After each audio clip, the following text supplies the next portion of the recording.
खींच लेता है और वो टीला से कहते हैं, तुम इतने टाइम कहाँ गायब थी, हमने तुम्हें कहाँ कहाँ नहीं ढूंढा। इस पर टीला उससे कहती है, मुझे स्वर्ड ऑफ पावर यानी वो तलवार मिल गई है और उसे चलाने वाला भी। अब टीला एडम के बारे में सबको बताती है और कहती है यही है राजा का बेटा एडम। लेकिन फिस्टो उसे राजा का बेटा मानने को तैयार नहीं था। इस पर एडम अपना पहचान पत्र निकाल कर दिखाता है। तभी यहाँ पर राममैन नाम का आदमी आ जाता है और एडम उसे देखते ही धक्केबाज कहकर बुलाता है। दरअसल एडम बचपन में राममैन को धक्केबाज के नाम से ही जानता था, लेकिन अभी भी ये सभी लोग एडम को राजा का बेटा मानने को तैयार नहीं थे। तभी फिस्टो एडम से पूछता है, मैं कौन हूँ, तुम मुझे तो जानते ही होगे। एडम इस पर फिस्टो को मुक्केबाज बताता है और सब एडम पर हंसने लगते हैं। उसके बाद एडम से राममैन वो तलवार छीन लेता है और टीला और एडम दोनों को एक कमरे में बंद कर देते हैं। और इसी कमरे में एक भिखारी जैसा आदमी सो रहा होता है जिसने बहुत शराब पी रखी होती है। और वहीं एडम को एक रोबोट दिखती है जो पोछा लगा रही होती है। एडम उस रोबोट को क्लास 4 का सबसे खतरनाक रोबोट बताता है क्योंकि पृथ्वी पर यह टॉप लेवल पर था। वहीं सभी लोग मिलकर तलवार की जांच करते हैं और उन्हें पता चलता है कि यह वही असली तलवार है। तभी यहाँ पर स्केलेटर की फौज हमला कर देती है और इधर टीला इस कमरे से गेट को तोड़कर बाहर निकलने की कोशिश कर रही होती है। तभी बाहर के धमाके की आवाज आने लगती है और टीला यहाँ से निकलने की तरकीब लगा रही होती है। वहीं एडम उस रोबोट से उसकी मदद करने को कहता है, लेकिन रोबोट अपने आप को काम वाली बताती है। लेकिन एडम रोबोट को उसकी मदद करने के लिए मना लेता है और रोबोट बड़ी आराम से गेट तोड़ देती है। और रोबोट एडम से कहती है, मैं अब काम वाली वाला काम नहीं करूंगी। और फिर ये तीनों यहाँ से जाने लगते हैं। तभी टीला वहाँ पड़े नशेड़ी को पापा कहकर बुलाती है। ये देखकर एडम शॉक्ड हो जाता है। दरअसल ये नशेड़ी टीला के पिता डंकन है, जो बचपन में एडम और सभी बच्चों को तलवारबाजी सिखाया करते थे।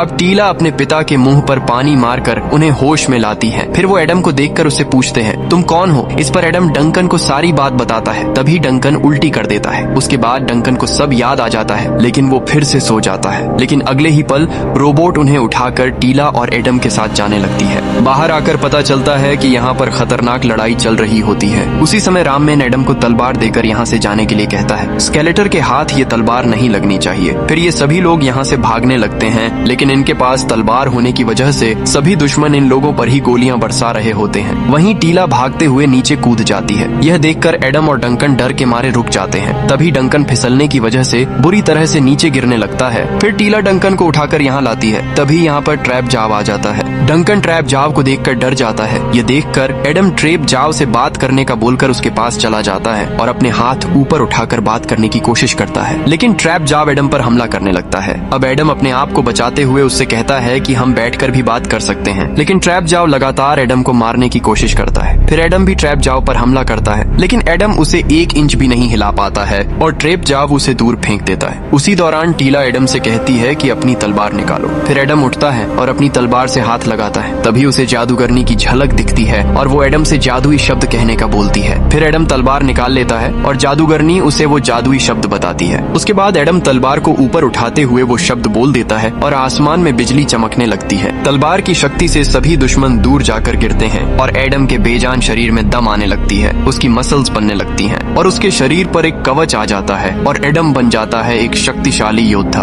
अब एडम अपने शरीर में एक अलग ही पावर को महसूस करता है। इधर टीला भी एडम को इस रूप में देखकर इटर्निया का मसीहा मान लेती है। तभी ट्रैप जाव एडम पर हमला कर देता है, लेकिन अब एडम ट्रैप जाव से आसानी से लड़ पा रहा होता है। एडम उसे एक लात में दूर फेंक देता है और ट्रैप जाव एडम को 1 इंच नहीं हिला पाता है। उसके बाद ट्रैप जाव एडम पर लेजर गन से हमला करता है, लेकिन एडम उसके पास आकर उसे पकड़ लेता है और उसके हाथ की गन को तोड़ देता है। ये देखकर एडम सोचता है कि उसमें कुछ ज्यादा ताकत नहीं आ गई है। उसके बाद एडम सभी सैनिकों को उसी गन से मार देता है। फिर टीला एडम को लेकर अपनी शिप से स्केलेटर की नाक के नीचे से निकल जाते हैं। यह देखकर स्केलेटर अपने नाकाम हुए सैनिकों पर बहुत गुस्सा होता है और कहता है, मुझे किसी भी कीमत पर वो तलवार चाहिए। और वो अपनी फौज को फिर से तलवार लाने के लिए एडम के पीछे लगा देता है। इधर टीला दुश्मनों से अपने शिप को बचाते हुए ले जा रही होती है, लेकिन दुश्मन इनका पीछा छोड़ने को तैयार नहीं है। दुश्मन अपने शिप से टीला के शिप को टक्कर मारने लगते हैं। यह देखकर टीला एडम से दुश्मनों की छुट्टी करने को कहती है। फिर एडम गुस्से में पीछे जाता है, जहाँ उसे एक हवा में चलने वाली बाइक दिखती है, लेकिन एडम को यह चलानी नहीं आती और वो बाइक को आगे की जगह पीछे चला देता है। उसके बाद एडम बाइक को आगे ले जाता है, लेकिन उससे बाइक कंट्रोल नहीं होती और वो नीचे की ओर गिरने लगती है। पर एडम जैसे तैसे उसे कंट्रोल करता है और चलाने लगता है। अब एडम दुश्मनों को काफी दूर तक दौड़ाता है। वहीं टीला एक शिप को डिस्ट्रॉय कर देती है, लेकिन उसी बीच टीला की शिप का एक इंजन ब्लास्ट हो जाता है और उसकी शिप नीचे गिरने लगती है। इधर एडम भी तेजी से नीचे गिर रहा होता है। एडम अपना दिमाग लगाकर सही समय पर अपनी बाइक को छोड़ देता है, जिससे दुश्मनों की ज्यादातर शिप्स नष्ट हो जाती हैं और एडम एक दूसरे शिप शिप पर जाकर गिरता है। अब एडम उसमें से दुश्मन को निकालकर फेंक देता है और खुद उसे चलाने लगता है। इधर टीला की शिप नीचे टकराने ही वाली होती है। उसी बीच डंकन पीछे जाकर लेजर गन से दुश्मनों पर हमला करने की कोशिश करता है, लेकिन तभी उसके सामने एडम आ जाता है। अब डंकन एडम को वहाँ से हटने को कहता है। तभी एक दुश्मन एडम के शिप को पीछे से काटने लगता है। यह देखकर एडम टीला की शिप पर कूद जाता है। तभी एक दुश्मन एडम पर शिप से हमला करता है, लेकिन एडम उसकी शिप को आसानी से रोक देता है और उसे घुमाकर फेंक देता है। उसी बीच टीला की शिप नीचे गिर जाती है। दूसरी तरफ स्केलेटर ने टीला के बचे हुए सभी साथियों को बंदी बना लिया होता है और स्केलेटर सभी को जान से मारने की धमकी देता है, क्योंकि उन सभी ने स्केलेटर को तलवार हासिल करने में रोक लगाई होती है। उसके बाद स्केलेटर इनके एक साथी जिसका नाम घास मैन होता है उसे अपने पास लाकर उससे अपनी जान की भीख मांगने को कहता है, लेकिन वो ऐसा नहीं करता तो स्केलेटर उसे जान से मार देता है। अब सभी लोग अपने एक साथी को अपनी आंखों के सामने मरते देख बहुत ज्यादा डर जाते हैं और बेबस हो जाते हैं। उसके बाद स्केलेटर एक औरत को पकड़कर एडम के बारे में पूछता है कि वो कौन था जो तुम्हारे लिए लड़ा था। इस पर फिस्टो स्केलेटर को बताने के लिए राजी हो जाता है, क्योंकि वो अब अपने साथियों को मरते नहीं देख सकता था। फिस्टो बताता है कि वो किंग रैंडर का बेटा एडम है, जिसे बचपन में तलवार के साथ पृथ्वी पर भेज दिया गया था और अब वो वापस आ गया है। उसके बाद स्केलेटर इन सभी को बंदी बनाने का कहकर चला जाता है। इधर टीला अपने पिता को यहीं पर छोड़कर एडम को ढूंढने चली जाती है। वहीं डंकन को एक बॉक्स मिलता है जिसमें उसका पुराना सूट रखा होता है। इधर एडम को तलवार पर एक पक्षी बैठा दिखता है और वो एडम से कहता है तुम्हें फिर से इटर्निया में अमन और शांति लानी होगी।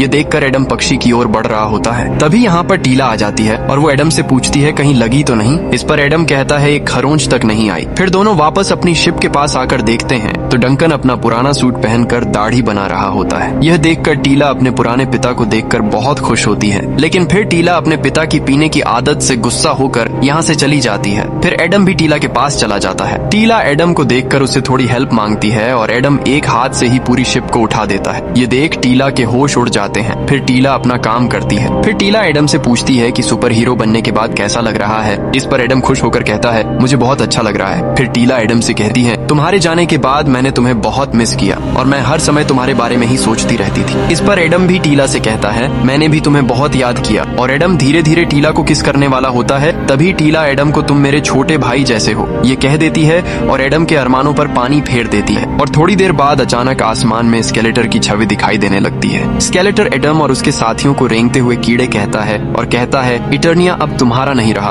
अब इटर्निया मेरा है और उसकी हर एक चीज पर मेरा हक है और उसमें वो तलवार भी आती है, इसलिए उस तलवार पर भी मेरा हक है। फिर स्केलेटर एडम को बताता है तुम्हारे माता पिता अभी जिंदा हैं, अगर तुम मुझे तलवार दे देते हो तो मैं तुम्हारे माता पिता को छोड़ दूंगा। अपने माता पिता के बारे में सोचकर एडम की आंखों में आंसू आ जाते हैं और फिर स्केलेटर यहाँ से चला जाता है। अब एडम सीधे अपने माता पिता को बचाने जाने लगता है, लेकिन टीला उसको ऐसे वहाँ जाने से मना करती है, लेकिन एडम नहीं मानता। इस पर डंकन एडम के साथ जाने के लिए राजी हो जाता है। उसके बाद टीला भी मान जाती है। फिर सभी लोग एडम के साथ स्केलेटर को मारने चले जाते हैं। अब एडम अपने साथियों के साथ स्केलेटर की बताई हुई जगह पर आ जाते हैं। यहाँ पर आते ही स्केलेटर के सैनिक एडम से वो तलवार मांगने लगते हैं, लेकिन एडम तलवार को सिर्फ स्केलेटर के हाथ में देने का कहता है। तभी यहाँ पर एवेलिन आ जाती है और वो एडम के साथियों को अपने साथ ले जाती है और एक सैनिक एडम को स्केलेटर के पास ले जाता है। एडम स्केलेटर को देखकर उससे लड़ने के लिए तलवार निकाल लेता है। तभी एडम देखता है कि उसके सामने उसके पिता रैंडर बहुत बुरी हालत में खड़े हैं। ये देखकर एडम को अपनी आंखों पर विश्वास नहीं होता और अपने बेटे को देखकर रैंडर भी बहुत खुश हो जाते हैं। तभी स्केलेटर एडम से तलवार मांगता है। इस पर एडम पहले उसके पिता को छोड़ने का कहता है, लेकिन स्केलेटर अपने सैनिकों को यहाँ पर बुलाकर एडम से तलवार छीनने को कह देता है, लेकिन एडम सभी सैनिकों पर भारी पड़ता है। उसी बीच एक सैनिक गोली मारकर एडम की तलवार नीचे गिरा देता है और सभी सैनिक एडम पर एक साथ हमला करते हैं, जिससे एडम थोड़ा कमजोर पड़ जाता है। लेकिन फिर एडम एक सैनिक को उठाकर उससे ही सभी पर हमला कर देता है। तभी एक सैनिक को तलवार मिल जाती है, लेकिन एडम उस पर वार करके तलवार नीचे गिरा देता है। फिर एडम कांटे वाले राक्षस को बुरी तरह पीट देता है और राजा अपने बेटे की फाइट देखकर बहुत खुश होता है। तभी एडम को तलवार मिल जाती है, लेकिन बहुत सारे सैनिक एकदम एडम पर चढ़ जाते हैं और एडम को दबोच लेते हैं। लेकिन तभी एडम एक साथ सभी को दूर फेंक देता है और अब एडम अकेला ही सभी को एक एक करके धूल चटा रहा होता है। उसके बाद एक लाल दानव को पकड़कर उसका सींग तोड़ देता है और उसे नीचे फेंक देता है। अब यहाँ पर एडम अकेला ही स्केलेटर की पूरी फौज को संभाल देता है। फिर एडम स्केलेटर पर हमला करने जाता है। एवेलिन अपनी शक्तियों से एडम को वहीं रोक देती है, लेकिन एडम गुस्से में आकर अपनी शक्ति से स्केलेटर पर वार करता है, लेकिन उसका वार पीछे दीवार पर लग जाता है, जिससे वहाँ की दीवार टूटकर एडम के पिता के ऊपर गिर जाती है। यह देखकर एडम तुरंत पत्थरों को हटाकर अपने पिता को निकालता है। अब एडम के पिता उसको एक मर्द की तरह लड़ते देख उसकी तारीफ करते हैं और थोड़ी देर में राजा रैंडर एडम को छोड़कर चले जाते हैं। ये देखकर एडम बहुत दुखी हो जाता है। जाता है। उसी दौरान स्केलेटर यहाँ आकर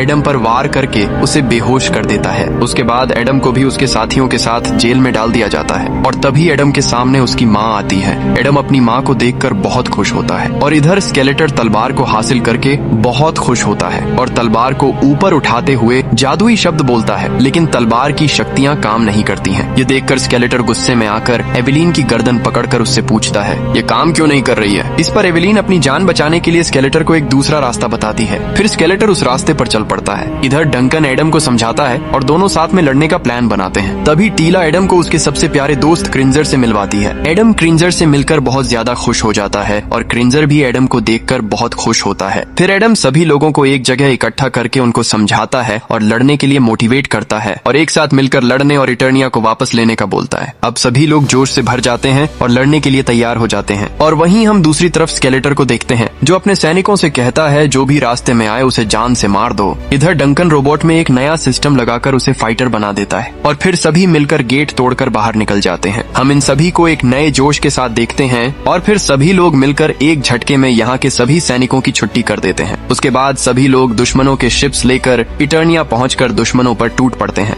धक्केबाज एक ही बार में कई लोगों को हरा देता है और मुक्केबाज भी कम नहीं पड़ता। इधर दुश्मन की फौज आ रही होती है। तभी डंकन एडम और टीला से कहता है, तुम लोग यहाँ से आगे जाओ, मैं उन्हें संभाल लूंगा। उसके बाद टीला अपने पिता से आखिरी बार गले मिलती है। तभी एडम भी उन दोनों से चिपट जाता है। फिर एडम और टीला क्रिंजर के साथ आगे बढ़ते हैं, लेकिन क्रिंजर अभी भी फट्टू होता है। वो वहाँ जाने से मना करने लगता है, लेकिन एडम के लिए उसे उसके साथ जाना पड़ता है। इधर धक्केबाज और मुक्केबाज मिलकर पूरी फौज की बैंड बजा रहे होते हैं और इधर स्केलेटर यहाँ पर आकर तलवार की शक्तियाँ हासिल करने की जुगाड़ में होता है। तभी एडम और टीला क्रिंजर पर बैठकर यहाँ पर आ जाते हैं। स्केलेटर के सैनिक एडम को देखते ही भागने लगते हैं। उसके बाद एडम सीधे स्केलेटर के पास एंट्री मारता है और सीधे जाकर तलवार उठा लेता है और स्केलेटर देखता रह जाता है। टीला सीधे जादूगरनी पर टूट पड़ती है और वहीं क्रिंजर बीस्ट से भिड़ जाता है और इधर डंकन पर बहुत सारी फौज टूट पड़ती है, लेकिन डंकन यहाँ पर घबराता नहीं है और अपने दिमाग का यूज करके एक मूर्ति पर मिसाइल मारकर गिरा देता है, जिससे वहाँ का पुल टूट जाता है। ये देखकर दोनों बहुत खुश होते हैं, लेकिन तभी यहाँ पर ट्रैप जाव आ जाता है और वो सीधे रोबोट पर हमला करके उसे खत्म कर देता है। ये देखकर डंकन को बहुत ज्यादा गुस्सा आ जाता है और वो अपना हथियार निकालकर ट्रेप जाव पर टूट पड़ता है और ट्रेप जाव के मुंह में एक बम ठूंसकर नीचे कूद जाता है और ट्रेप जाव फट जाता है और डंकन वहीं रोबोट को मरता देख दुखी हो जाता है। इधर स्केलेटर एडम को मारने की पूरी कोशिश कर रहा होता है, लेकिन एडम अपनी तलवार की मदद से उसका वार झेल जाता है और अगले ही पल तलवार टूट जाती है। एडम दूर जाकर गिरता है। ये देखकर स्केलेटर उसे खिलौने वाली तलवार बताता है। फिर स्केलेटर एडम के सिर को पकड़ लेता है, जिससे एडम को बहुत दर्द होता है और एडम अचानक अपनी जिम में पहुंच जाता है, जहां पर स्केलेटर जिम करते करते एडम को नीचा दिखाता है। फिर एडम अपनी डेट पर पहुंच जाता है, जहां लड़की एडम से उसकी दुनिया कैसी थी पूछती है। तभी स्केलेटर यहां आकर एडम को खींच कर ले जाने लगता है। फिर वो अपने ऑफिस में पहुंच जाता है और यहाँ पर भी स्केलेटर आकर एडम से कहता है, इटर्निया तेरा घर नहीं, वो सिर्फ तेरा ख्वाब है। उसके बाद एडम प्रेजेंट में आ जाता है और स्केलेटर एडम से कहता है, अब तेरा ख्वाब टूटेगा, और स्केलेटर एडम के पेट में तलवार घुसा देता है और एडम अपने बेड से नीचे गिरते हुए दिखता है। तभी उसके पास उसका दोस्त भी आ जाता है। एडम को ऐसा लगता है कि वो सच में कोई सपना देख रहा था। उसी बीच एडम का दोस्त उसे एक ड्राइंग देकर यहाँ से चला जाता है। एडम ड्राइंग में जादूगरनी को देखता है। तभी यहाँ पर पक्षी के रूप में जादूगरनी आती है और एडम को उठने के लिए कहती है। इस पर एडम उसे बताता है, मैं हार गया और वो तलवार टूट चुकी है, अब कुछ नहीं हो सकता। तभी वो पक्षी जादूगरनी में बदल जाती है और वो एडम से कहती है, शक्ति तलवार में नहीं बल्कि तुम में है। ये सुनते ही एडम का घाव भरने लगता है। उसके बाद एडम को होश आ जाता है। ये देखकर स्केलेटर चौंक जाता है। फिर एडम अपने सीने में से तलवार को निकालता है और तलवार अपने आप फिर से जुड़ जाती है और एडम में एक नई ताकत आ जाती है। ये देख स्केलेटर की तो पेंट गीली हो जाती है और बाहर सभी लोग इस चमक को देखकर खुश हो जाते हैं। अब एडम फिर से बदल जाता है और अब एडम स्केलेटर को मारने की बजाय उससे बात करता है और उसे एक अच्छा आदमी बनने का बोलता है। इस पर स्केलेटर एडम पर हंसने लगता है और अचानक स्केलेटर एडम पर हमला कर देता है। एडम अपने आप को उससे बचाता है, लेकिन स्केलेटर एडम को दूर फेंक देता है। फिर स्केलेटर एडम पर लगातार हमला करता है, लेकिन एडम अभी तक कुछ नहीं कहता। उसके बाद एडम को गुस्सा आ जाता है और उसकी आंखों का रंग बदल जाता है। फिर एडम स्केलेटर को मारना स्टार्ट करता है। एडम स्केलेटर को ऐसा मारता है कि उसका जबड़ा तोड़ देता है। अब स्केलेटर को पिटता हुआ देख उसकी जादूगरनी यहाँ से छुपके से खिसक लेती है और इधर अब स्केलेटर एडम से बैठकर बात करने का बोलता है, लेकिन एडम उसकी छड़ी को पकड़कर उसे तोड़ देता है और छड़ी टूटते ही एक बहुत पावर वाला सर्कल निकलता है और यहाँ पर एडम स्केलेटर को हमेशा के लिए खत्म कर देता है। उसके बाद टीला एडम को उसकी तलवार देती है। तभी यहाँ पर डंकन भी आ जाता है। उसके बाद हम इटर्निया का 6 महीने बाद का सीन देखते हैं, जिसमें इटर्निया फिर से एक खुशहाल राज्य में बदल जाता है। उसके बाद हम एडम की पूरी टीम को हंसते हुए देखते हैं। अब एडम के सभी साथी जंग जीतने के बाद बहुत खुश होते हैं और इसी सीन के साथ ये कहानी खत्म हो जाती है। अगर आपको ये वीडियो अच्छी लगी हो तो प्लीज वीडियो को एक लाइक करें और चैनल को सब्सक्राइब जरूर करें।